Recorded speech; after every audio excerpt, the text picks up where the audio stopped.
Have you ever wondered what it takes for a good person, someone kind, compassionate, and ethical to commit acts of cruelty or even become a monster?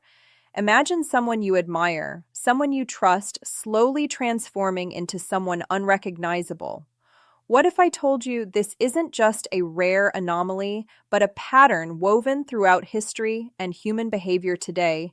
We're diving into one of the most unsettling and thought-provoking questions about human nature.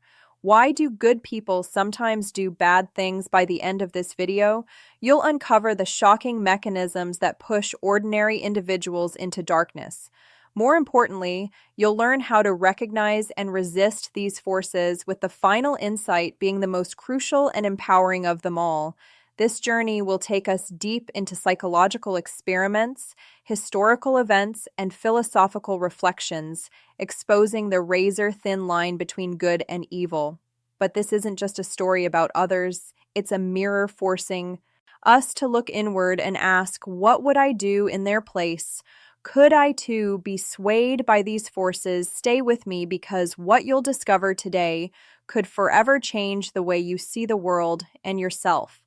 The Lucifer effect is a concept popularized by psychologist Philip Zimbardo, who conducted the infamous Stanford prison experiment. What he revealed was profoundly unsettling. The environment we are placed in, the roles we adopt, and the authority we obey can distort even the most virtuous individuals, turning them into perpetrators of harm. Think about it. History is filled with examples of ordinary people committing extraordinary atrocities. The guards in Nazi concentration camps, the soldiers who carried out ethnic cleansing, the bystanders who stood silent as horrors unfolded. These individuals were not born evil. In many cases, they were ordinary people swept up in circumstances that unleash the darkest parts of human nature. Why does this happen? The answer lies in a combination of psychological and social forces that shape human behavior. The power of authority. Psychologist Stanley McGrath's obedience experiments in the 1960s revealed a chilling truth. People will go to extreme lengths, even inflicting pain on others, when instructed by an authority figure. In his study, participants were asked to deliver electric shocks to another person who was actually an actor pretending to feel pain. Shockingly, most participants continued administering shocks even when they believed they were causing severe harm, simply because they were told to do so. Now think about your own life. How often do we follow instructions without questioning them, whether from a boss, a leader, or even societal norms? What would you do if someone in a position of power asked you to compromise your morals for the so-called greater good? The power of dehumanization. Another critical factor is dehumanization. When we strip others of their humanity, labeling them as the enemy, subhuman, or lesser, it becomes far easier to justify acts of cruelty. This tactic has been used time and again in propaganda, war, and even everyday conflicts. It's easier to harm someone when you no longer see them as a person. Now consider the language we use today in social and political discourse. How often do we see entire groups of people reduced to labels or stereotypes? How does this diminish our empathy and create an us versus them mentality? The power of social roles and group dynamics. Dehumanization is only part of the puzzle. Social roles and group dynamics also play a significant role. Zimbardo's Stanford prison experiment vividly demonstrated this. College students were randomly assigned to be either guards or prisoners in a simulated prison environment. Within days, the guards began exhibiting abusive behavior, while the prisoners showed signs of extreme stress and submission. What was most shocking? How quickly the participants lost sight of their individuality and conformed to the roles they were given. This raises a critical question. How much of our identity is shaped by the role society imposes on us? Are we truly free to act as individuals, or are we consciously playing parts dictated by the systems around us, recognizing the forces at play? These forces, authority, dehumanization, and group dynamics, are not just theoretical. They operate in our daily lives, shaping how we think, act, and perceive others. We see them in workplaces, in schools, on social media. Even within families, recognizing them is the first step in resisting them and the tipping point. But what about the exact moment when a good person crosses the line? That moment is often subtle. It begins with small compromises, a decision to stay silent when witnessing injustice, a choice to follow along. Just this once over time, small choices accumulate, creating a slippery slope that can lead to profound moral failure. Pause for a moment and reflect. Have you ever made a choice that went against your values simply because it felt easier or safer? What were the consequences? As we move forward, we'll explore how to recognize these moments before they spiral out of control. More importantly, we'll uncover how to build resilience against these psychological forces. But first, let's confront a deeper question. Are some people immune to the Lucifer effect, or is it a danger we all face? Stay with me because what comes next will challenge everything. You think you know about yourself and human nature. Are some people immune? Let's now confront a question that lingers in many minds. Are some individuals truly immune to the Lucifer effect?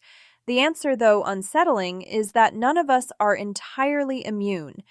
Psychologists have long debated whether personality plays a role in resisting corruption and moral collapse, while certain traits like strong empathy, self-awareness, and moral courage may act as protective factors.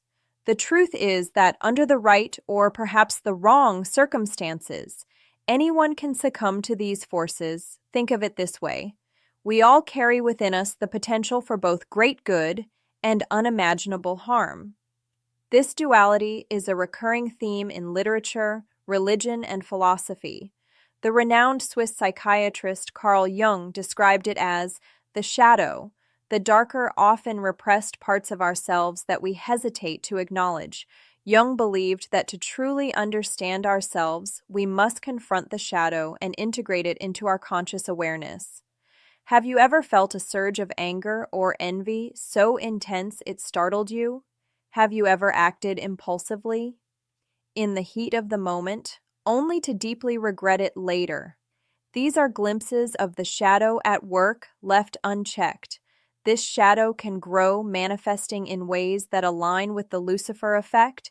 But here's the hopeful part.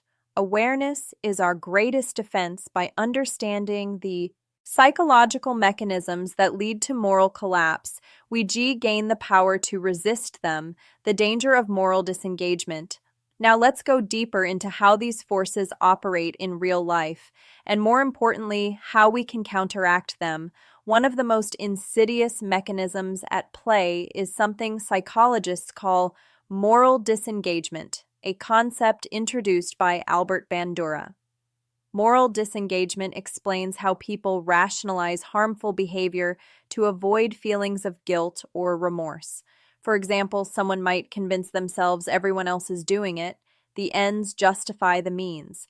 These rationalizations create a psychological distance between the individual and their actions, making wrongdoing easier to justify. Consider how this plays out in everyday life. A student cheats on an exam thinking it's just a one-time thing. A manager mistreats employees believing it's necessary to meet company goals in these moments. Moral disengagement allows people to act in ways that contradict their values. The antidote: moral vigilance and empathy. The antidote to this, what some psychologists call moral vigilance, the ability to actively question our actions and their consequences, even when it's uncomfortable. Ask yourself, am I justifying something that deep down I know is wrong? Another powerful counterforce is empathy.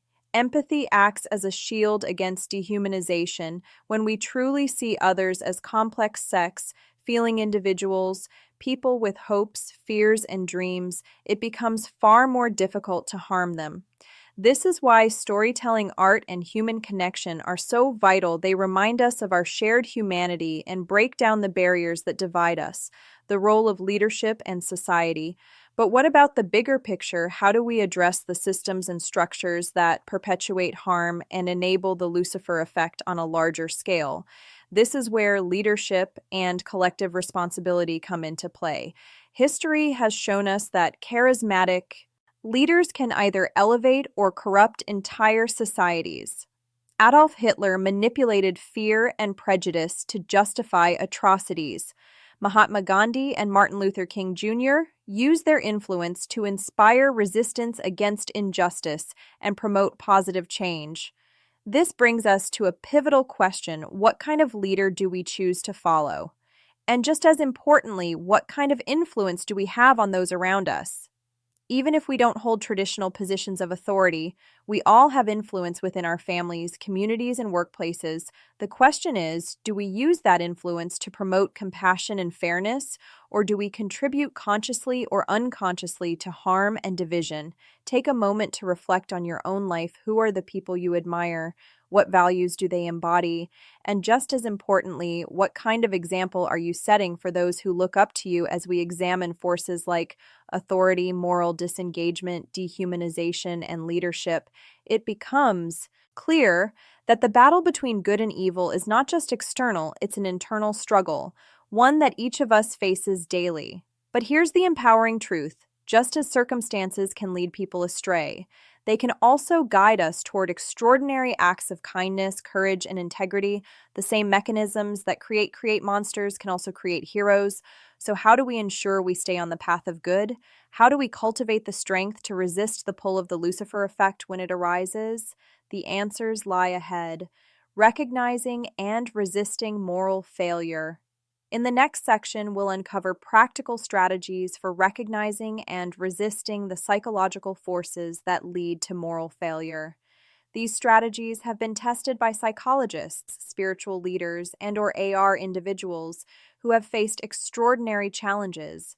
And remember, the final insight we'll explore is the most transformative of all, a realization that could change not only the way you see others, but also the way you see yourself. Awareness is not enough to resist the forces that lead us astray. We must first understand a crucial truth. Awareness alone is not enough. While recognizing the psychological mechanisms behind the Lucifer effect is a vital step, we need actionable strategies to counteract their influence. Let's explore these strategies, starting with one of the most powerful defenses against moral collapse: the power of moral courage. Moral courage is the ability to stand up for what is right, even in the face of fear, opposition, or personal loss. It's what compels someone to speak out against injustice, protect the vulnerable, or admit a mistake, even when it would be easier to stay silent. But moral courage is not something we are born with. It's something we cultivate through deliberate practice and reflection. Think of historical figures like Rosa Parks, whose refusal to give up her seat on a segregated bus ignited a civil rights movement, or consider whistleblowers who expose corruption and wrongdoing, often at great personal cost. These individuals were not immune to fear, but they chose to act despite it, cultivating moral courage. So how can we develop moral courage in our own lives? 1. Identify your core values. What principles matter most to you? Honesty, compassion, fairness, accountability. Reflect on times when you faced a moral dilemma. Did you act in alignment with your values, or did you compromise them? 2. Mental rehearsal. A practical exercise is to imagine yourself in challenging ethical situations. What would you do if you witness bullying at work? How would you respond if pressured to follow an unethical directive? By visualizing these scenarios and rehearsing your response, you strengthen your ability to act decisively when the moment arises. 3. Build a support system. Surround yourself with people who share your values. Strong social connections provide accountability and encouragement, making it easier to resist the pressures of conformity and authority, recognizing the influence of our environment. But what about when we find ourselves in systems or environments designed to erode our morals? This is where situational awareness becomes critical. Situational awareness means recognizing the subtle cues and dynamics that shape behavior. For example, pay attention to group norms. What is considered acceptable or expected in a given environment? If you notice patterns of exclusion, manipulation, or harm, ask yourself, is this truly right? Or have I simply accepted it because everyone else has the power of small actions? Often we feel powerless in the face of systemic issues, but even small acts of resistance can create a ripple effect. One person's decision to act with integrity can inspire others to do the same. For example, speaking up against unethical workplace practices may seem risky, but it can encourage others to voice their concerns. Choosing kindness and understanding in everyday interactions can challenge the culture of dehumanization that often permeates society. In the end, our choices, however small, shape the world around us, and the question remains, will you choose to be a passive participant in moral failure or an active force for good? Let's also address the critical importance of self-reflection. The philosopher Socrates famously said, "The unexamined life is not worth living." Self-reflection allows us to recognize our biases, own our mistakes, and grow from them. It's not about achieving perfection, it's about progress, becoming just a little better, a little more aware each day. Make it a habit to regularly ask yourself questions like, what motivated my actions today? Did I treat others with respect and empathy? Were there moments when I stayed silent when I should have spoken up? Reflecting on these questions trains you to act with greater intention and integrity. But what about the ultimate question, can the Lucifer effect ever be fully neutralized? While the answer may depend on individual and societal factors, the key lies in fostering what psychologist Philip Zimbardo calls the heroic imagination. This mindset allows ordinary people to perform extraordinary acts in the face of moral challenges. It's the belief that heroism is not reserved for the exceptional few. It's within reach for all of us to cultivate this mindset. Start by looking for opportunity. It is to practice small acts of heroism. This could be standing up for someone being treated unfairly, volunteering to help those in need, or simply choosing kindness over indifference in your daily interactions. It's also helpful to study the lives of those who have exemplified heroism, whether from historical figures or modern-day change makers. Their stories remind us that courage and compassion are accessible to all of us. At this point, you may be wondering, what is the most powerful insight of all? What final realization could transform the way we see ourselves in the world? That answer lies in understanding the profound interconnectedness of humanity. The line between good and evil doesn't run between groups or nations, it runs through every human heart. As Alexander Sutton once wrote, the battle line between good and evil runs through the heart of every man. This realization is both humbling and empowering. It reminds us that we are all capable of both harm and healing, but it also gives us the agency to choose every moment, offers a new opportunity to act with integrity, resist the pull of darkness, and contribute to a world rooted in compassion and justice. Stay with me, because in the final part, we'll dive even deeper into how these ideas can be applied to your life together. We'll uncover practical steps to not only resist the Lucifer effect, but also become a force for good in a world that desperately needs it. At this point, we've uncovered the psychological mechanisms that can turn good people toward darkness, authority, moral disengagement, dehumanization, and the influence of group dynamics. We've explored how awareness, moral courage, empathy, and self-reflection serve as defenses against these forces. Now let's focus on what you can do starting today to become not just resilient, but a source of light in challenging circumstances. The first step is to recognize your influence. No matter how small or insignificant your role may seem, you have the power to shape the environment around you. In every interaction, you contribute to the norms and values that guide others. Are you fostering a culture of kindness, fairness, and accountability, or are you silently allowing harmful behaviors to persist? Consider the story of someone who changed the course of history through seemingly small actions. Oskar Schindler, a German industrialist during World War II, was initially motivated by profit, yet Schindler used his resources to save the lives of over 1,000 Jewish people from the Holocaust. His story is a testament to how a single individual, even amid one of history's darkest chapters, can make a profound difference. You don't need extraordinary circumstances to follow this example. You can start in your own community workplace or even within your family.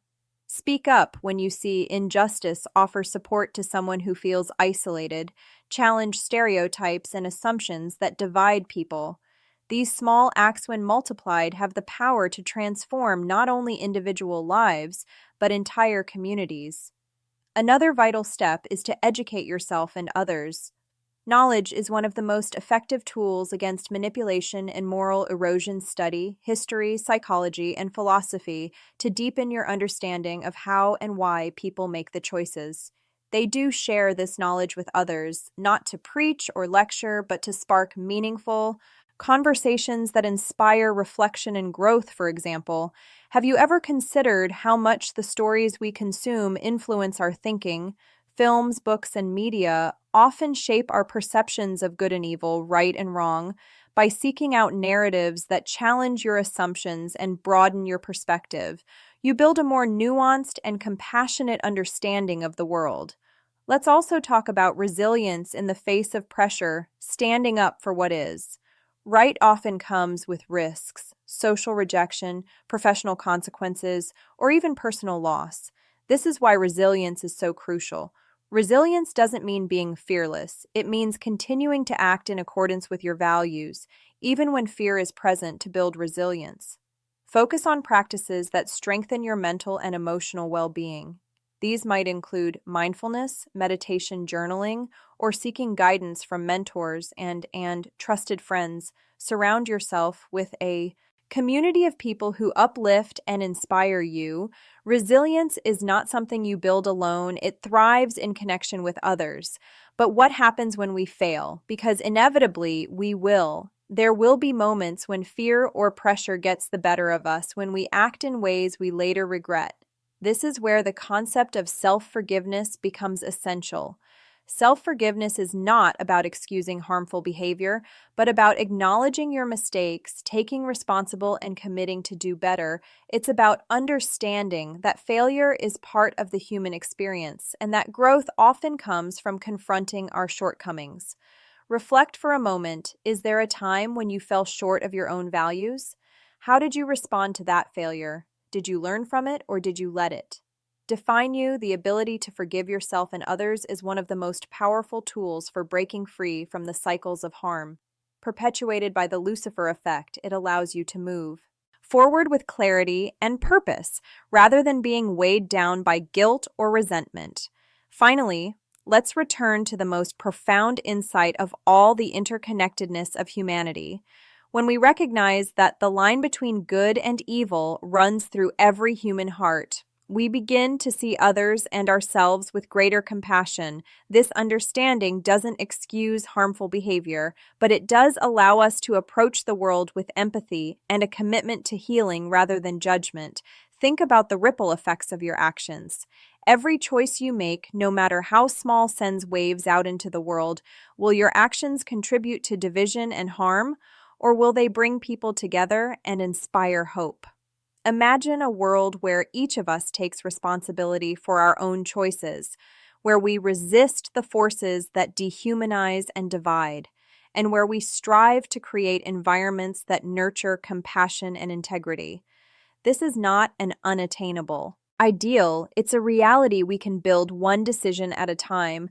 As we come to the end of this journey, let me leave you with one final challenge. Reflect on what you've learned today and ask yourself how you can apply it in your own life. How will you recognize and resist the forces that pull you away from your values? How will you contribute to a world where goodness prevails over darkness?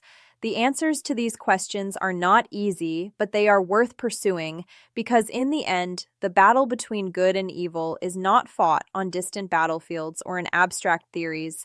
It's fought within each of us every single day. So the next time you face a moral choice, remember this. You have the power to choose. You have the power to resist, and you have the power to be a force for good in a world that desperately needs it. The question is, will you rise to the challenge? Thank you for looking.